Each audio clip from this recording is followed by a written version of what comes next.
warga Kecamatan Keluang Musi, Banyuasin dibuat geger dengan adanya penemuan tengkorak manusia di sebuah kebun sawit plasma di Desa Cipta Praja, Keluang, Banyuasin pada Senin kemarin.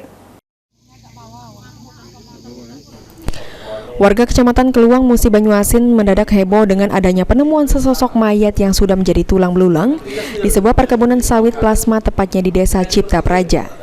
Penemuan tengkorak kepala dan tulang belulang manusia pertama kali ditemukan oleh seorang buruh kebun yang sedang memanen buah sawit pada Senin 6 Mei 2024 sekitar pukul 6.00 waktu Indonesia Barat.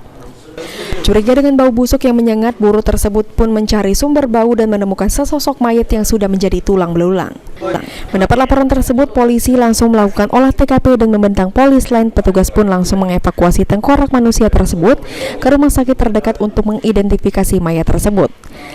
Telah ditemukan kerangka manusia sehingga personil Polsek Keluang mendatangi TKP. Di sini ditemukan posisi mayat di kebun sawit Cipta Praja A7,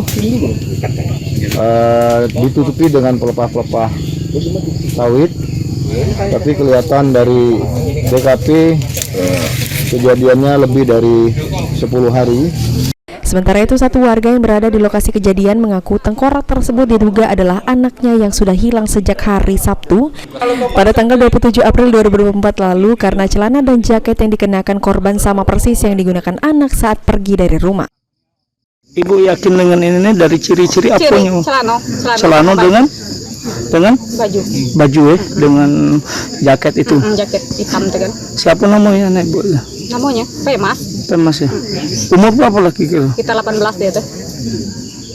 Lah hilang tuh dari hari apa? Sabtu Tanggal 27. Sabtu tanggal 7 hilang. Belum balik-balik. Balik.